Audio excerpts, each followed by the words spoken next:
देख मोहन, यहाँ तेरी इंटर्नशिप आज खत्म हुई। अब तुझे पोस्टिंग मिलेगी। तू शुरुआत से ही अच्छा स्टूडेंट रहा है और एग्जाम्स में भी your marks were exceptional. On the basis of your results मैं तेरी पोस्टिंग दिल्ली के लिए रेकमेंड कर रहा हूँ। Thanks a lot sir. आप अगर मुझे किसी गांव में पोस्टिंग देते तो मेरे लिए बेहतर होता।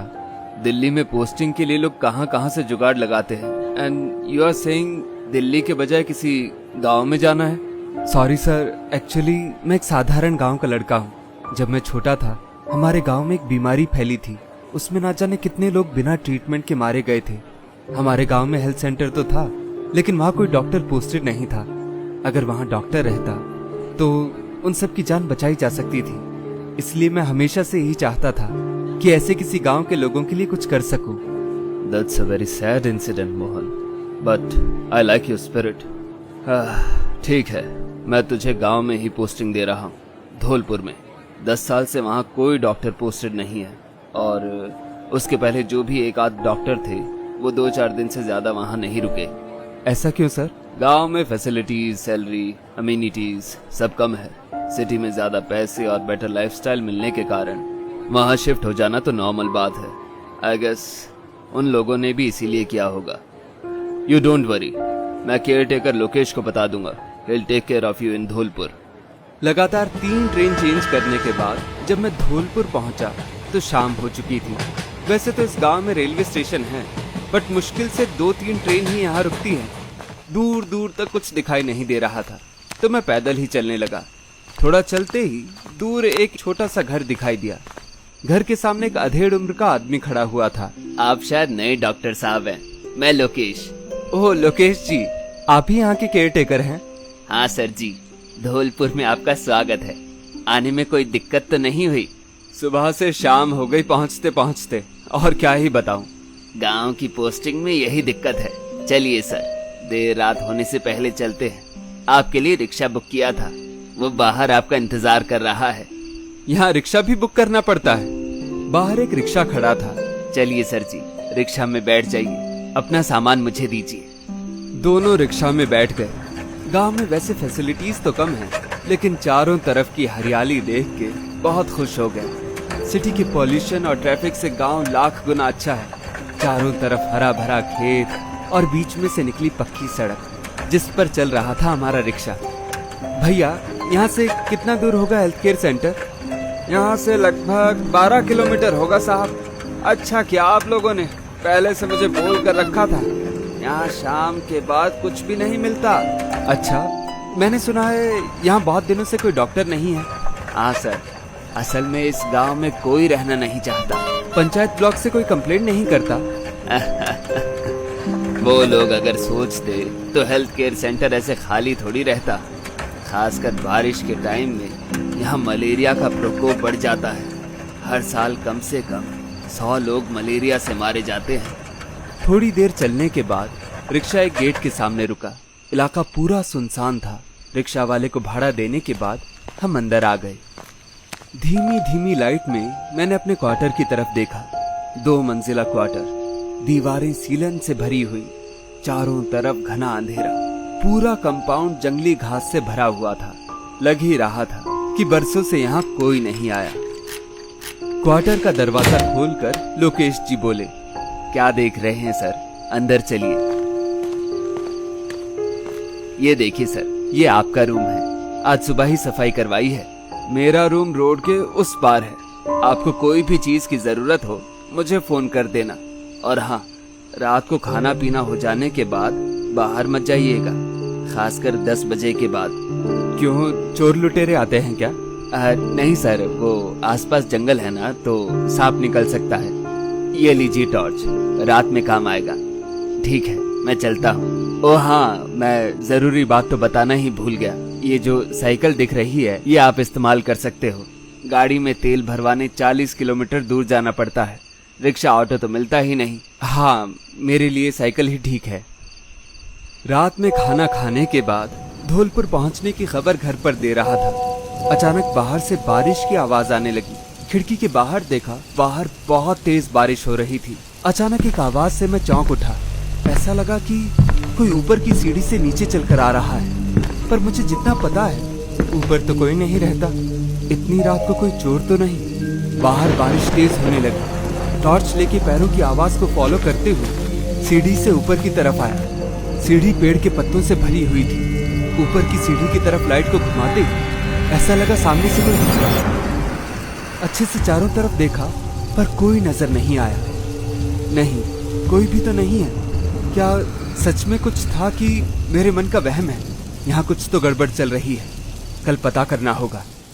अगले दिन लोकेश जी को पिछली रात की कहानी बताई। नहीं, इतने सालों से मुझे ऐसा कभी नहीं दिखा कि कोई उधर आया हो। वैसे मैं वहाँ कभी कभार ही जाता हूँ, लेकिन किसी को वहाँ आते जाते नहीं देखा। नहीं, मैं श्योर तो नहीं हूँ। हो सकता है मेरे ही मन का वहम हो। मैंने आपको पहले भी बताया था, इतनी रात को अपने रूम से बाहर मत निकलिए, चाहे कितनी भी आवाज आए। ये जगह आपके लिए अनजान है। बात तो आप सही कह रहे हो, लेकिन कुछ भी अजीब होता है तो मैं बहुत बेचैन हो जाता हूँ। चलो छोड़ो। मैंने आज चेक करते हुए देखा यहाँ कुछ इम्पोर्टेंट मेडिसिन नहीं है। वो सब जितनी जल्दी हो सके लानी होंगी। ठीक है सर, आज शाम को मैं शहर जाऊंगा मेरी बेटी के घर। वहाँ से मेडिसिन लेते हुए परसों तक वापस आऊंगा। आप मुझे मेडिसिन की लिस्ट दे दो। उस रात भी बहुत तेज बारिश हो रही थी। तेज हवा से आसपास के पेड़ जोर जोर से हिल रहे थे। रात में मैंने जल्दी खाना खा लिया था। ये तूफान में इस टाइम कौन आया? कौन? रात के 9:30 बज रहे हैं। इस टाइम कौन आ सकता है? और देर ना करते हुए मैंने दरवाजा खोला। देखा बाहर लोकेश जी खड़े हैं। वो बारिश में पूरे भीगे हुए थे। उन्हें परेशानी में देखकर मैंने कहा, लोकेश जी, आप अभी इस वक्त इस हालत में? आइए, अंदर आइए। नहीं सर, अंदर नहीं आऊंगा। मैं आपको बुलाने आया हूँ। बहुत बड़ी मुसीबत आ पड़ी है, आप ही बचा सकते हैं। आप तो अपनी बेटी के घर जाने वाले थे। हाँ, वहीं से आ रहा हूँ। मेरी बेटी बहुत मुश्किल में है। आप चलिए, नहीं तो वो नहीं बचेगी। इतनी रात को आपके अलावा दूसरा कोई डॉक्टर नहीं आएगा। आप चलिए डॉक्टर साहब। ठीक है, आप चलिए। मैं साइकिल लेकर आपके पीछे पीछे आ रहा हूँ। बारिश थोड़ी कम हुई, लेकिन इतना अंधेरा था कि कुछ भी अच्छे से दिखाई नहीं दे रहा था। हड़बड़ी में छाता भी लेना भूल गया। जल्दी चलिए डॉक्टर साहब, जल्दी चलिए। खेतों के बीच में से बहुत देर तक साइकिल चलाने के बाद आखिर हम पहुंचे। सामने एक टूटा फूटा घर था। साइकिल से उतरते ही लोकेश जी बोले, जल्दी चलिए, अंदर मेरी बेटी दर्द से तड़प रही है। हॉल को पार करके हम एक कमरे में पहुंचे। घने अंधेरे में मेंढक और कीड़ों की आवाज तेज सुनाई दे रही थी। बिजली नहीं है क्या लोकेश जी? इतने अंधेरे में पेशेंट कैसे देखूंगा? आप अंदर जाइए, मैं लाइट का इंतजाम करता हूँ। मैं अंदर आया। खिड़की से चांद की हल्की हल्की रोशनी आ रही थी। अच्छे से देखा तो दिखा बेड पर कोई लेटा हुआ है। जी सुनिए। हेलो। बेड पर सोए हुए इंसान ने कोई हलचल नहीं की। मुझे लगा शायद सो रहे हैं या बेहोश तो नहीं है। मैं हल्के हाथों से उठाने की कोशिश करने लगा। सुन रहे हो आप? मैं डॉक्टर हूँ, आपको देखने आया हूँ। पेशेंट बिल्कुल भी नहीं हिला। मैंने नस चेक करने के लिए हाथ लगाया। ये क्या? इसका शरीर तो बर्फ से भी ज्यादा ठंडा है। मैंने जल्दी से अपना हाथ हटा लिया। तभी बिस्तर पर लेटा हुआ इंसान उठकर बैठ गया। उसको देखकर डर से जैसे मेरी आंखें बाहर निकल आई।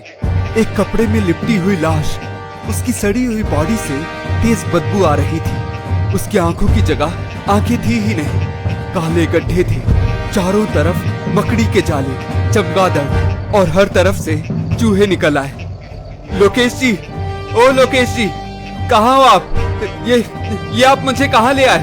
जब मैं मर गई तब तो मुझे बचाने नहीं आया था, आज नौटंकी करने आया। लोकेश जी, लोकेश जी! लोकेश जी हाथ में लालटेन लिए हुए आए। क्या हुआ डॉक्टर साहब, क्या प्रॉब्लम है? इतनी रात में ये आप मुझे कहाँ ले आए? डॉक्टर, तो उस दिन भी मेरी बेटी को नहीं बचा पाया था, और आज खुद को नहीं बचा पाएगा। उस दिन क्या हुआ था? उस दिन तू आने का बोल कर भी नहीं आया, और आज नौटंकी कर रहा है। इसलिए आज तू नहीं बचेगा किसी भी हालत में। उन्होंने अपने लंबे हाथों से मेरे बाल पकड़ के मुझे हवा में लटका दिया। बचाओ!